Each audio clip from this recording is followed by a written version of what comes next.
Hello, everyone, and welcome to Behavior Charms class, straight from the Great Hall of Hogwarts. I am your host, the Behavior Wizard. And today, in Behavior Charms class, we're going to learn about the shaping procedure, which is a magical pathway for learning new behaviors. Let's dive right in. Now, for the lesson plan today, the objective is that you will be able to first recall the shaping procedure, identify antecedents, behaviors, and consequences, and lastly, evaluate the application of principles of shaping for effective behavior modification outcomes in scenarios. Let's take a look at this. Um, the first objective is to establish a foundational knowledge of the three-term contingency, otherwise known as the ABCs of behavior analysis. A stands for antecedent, which is an environmental condition or stimulus change that exists or occurs immediately before the behavior of interest. B stands for behavior, which is the observable and measurable interaction with the environment that involves movement of some part of the organism. And C stands for consequence, which is a stimulus change that occurs immediately after the behavior of interest. Let's take a Muggle world example. All right. So here in this example, we see that the antecedent is that the Muggle child sees cookies on the counter. And the behavior is the Muggle child requests cookies from the mother without using his magical words. He says, I want a cookie. And the consequence, the natural consequence to that behavior is that the mother gives the Muggle child a cookie. Now, what do you think is going to happen to that Muggle child's behavior of requesting cookies from his mother if the consequence, the immediate consequence, was that the mother gave the Muggle child the cookie? Let's take a look at the different types of consequences that exist. We have reinforcing consequences and punishing consequences. Now, a reinforcing consequence is likely to increase the future probability that a behavior will occur. So in the case of the Muggle child, the mother reinforced the behavior of his request. Therefore, it is likely that in the future, he's going to continue requesting cookies because that behavior was reinforced. Punishing procedures tend to decrease the likelihood of behavior from occurring in the future. And these are two different types of consequences that exist. Now let's take a look at another scenario. The behavior of interest in this scenario is a child's tantrum at the store. A child and her mother are seen walking through the register aisle to pay for their groceries. The child sees the candy in the shelves adjacent to the register and asks her mother if she can have a candy bar. The child's mother says, "Not today. You already had ice cream earlier." The child begins to cry as she screams, "I just want one candy bar. That's not fair." The child's mother immediately grabs the candy bar and places it on the conveyor belt to pay for it, and the child stops screaming and crying. The child grabs the candy bar after it is scanned and eats it.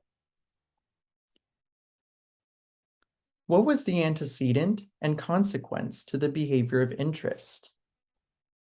Let's take a look at these answer choices. Was the antecedent A, child and mother seen walking through the register aisle? B, the child sees the candy on the shelf and asks for it?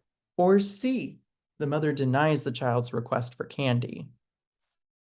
We'll give you 5 seconds.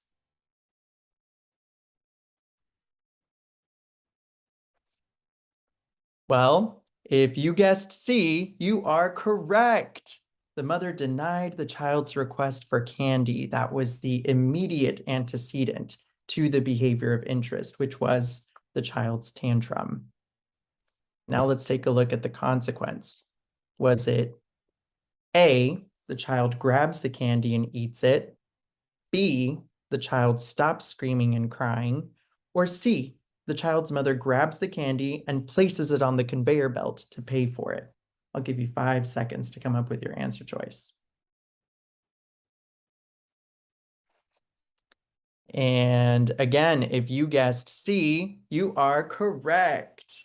The child's mother grabs the candy bar and places it on the conveyor belt to pay for it. That was the immediate consequence of, after the behavior occurred. Now, let's dive into shaping. What is shaping? Shaping is defined as the differential reinforcement of successive approximations towards a terminal behavior of interest. Terminal being the key word here, okay? It's a behavior that we're trying to arrive at, right? Which means we're going to have to go through a series of steps of other behaviors before we can finally arrive at that terminal behavior of interest. Oh, so I just flashed a word for you guys. Does anybody know the longest word in the English language? I'll tell you. It is pneumono-ultramicroscopic silicovolcanoconiosis. Probably didn't know that. It is a mouthful. Now, my goal is to involve you in a little shaping procedure practice during this behavior charms class, so that you can, arrive at that terminal behavior of, developing fluency and saying the longest word in the English language. Now, the way that we're going to break this down into steps is we're going to break it down into its smaller words. So let's practice. Pneumono, ultra, microscopic, silico, volcano, coniosis. All right. How did everybody do? We're going to try one more time and we're going to say it a little faster. You ready? Pneumono, ultra, microscopic, silico, volcano, coniosis. Nice. Okay. I hope everyone's starting to develop some fluency. Let's do it one more time. Pneumono, ultra, microscopic, silico, volcano, coniosis.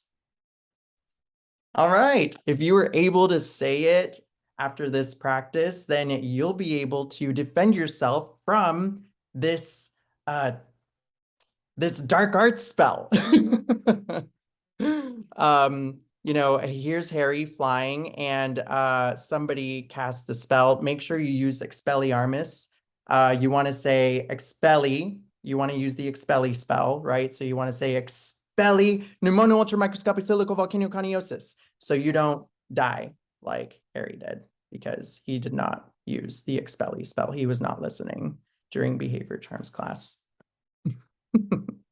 Let's move on. All right, a little check for understanding.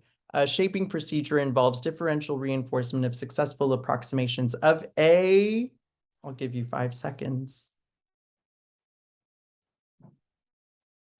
If you guessed D, you are correct. It is a terminal behavior.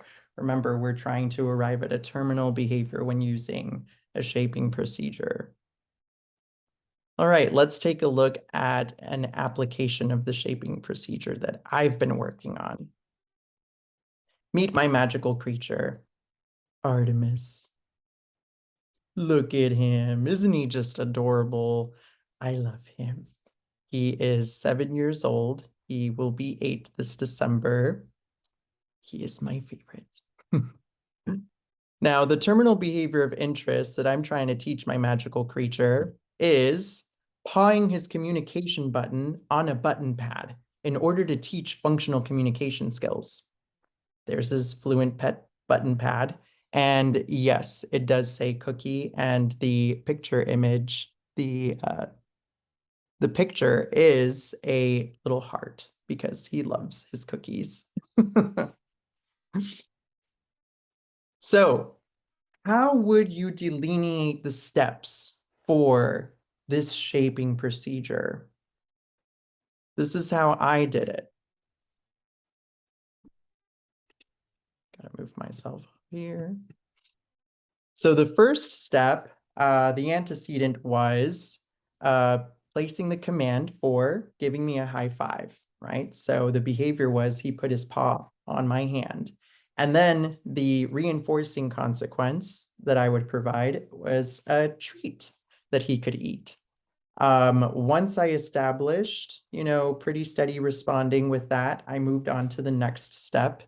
And I placed another command, what do you want? And I would put my hand out. This time my hand had the button on it, and he would then paw the button on my hand, and I would reinforce with a treat.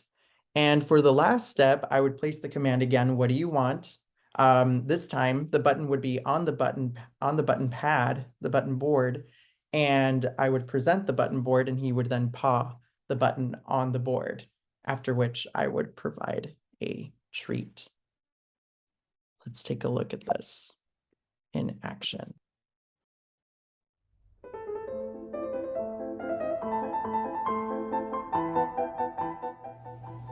Akio, high five. Good boy. Nice job, Artemis. Good job giving me a high five. There you go. Good high five. Akio, man. What do you want? Very good boy. Good job telling me what you want. You want cookie.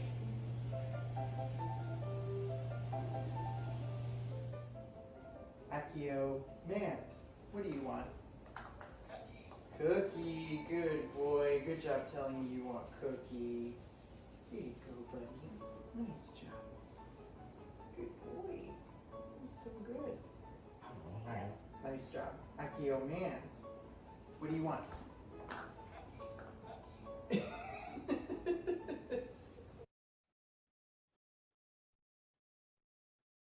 All right. Now, let's take a look. What was the consequence to the behavior in the blooper? I'll give you 5 seconds.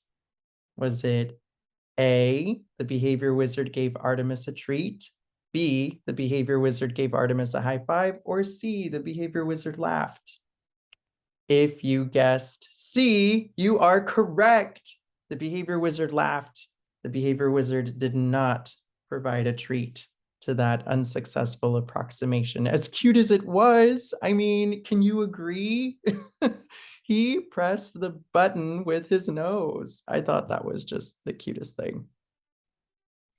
All right, now, students, do we have any questions before we take our assessment? Anybody? No? All right, let's move on. Assessment question number 1, true or false? Shaping is the use of reinforcement of successful approximations of a terminal behavior. 5 seconds. If you answer true, you are correct. Nice job. Let's move on. Assessment question number 2. Artemis, the magical creature in the video, gave the behavior wizard a high five after the behavior wizard said, high five. And then Artemis received a treat. What is the antecedent in the scenario above? Was it A, the behavior wizard giving Artemis a treat, B, the behavior wizard giving Artemis a high five, or C, the behavior wizard saying, high five? 5 seconds. If you guessed C, again, you are correct. Nice job. Last question. This is a long one, you guys.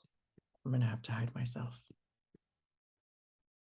A hatchling dragon can successfully urinate on a pee pad when the pee pad is present in his owner's bedroom.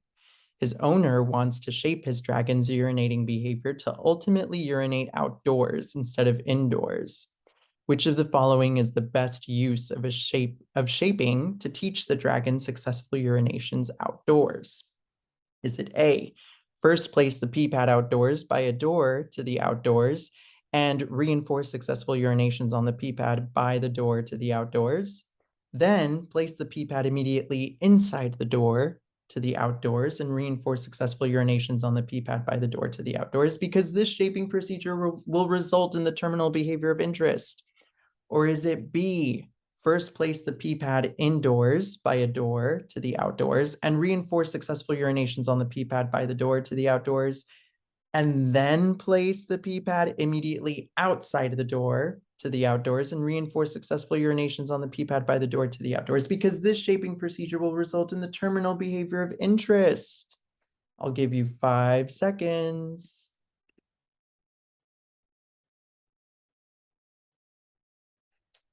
If you chose B, you are correct. All right, everyone. Thank you for joining me today. It was lovely having you at Behavior Charms. Hope to see you next time.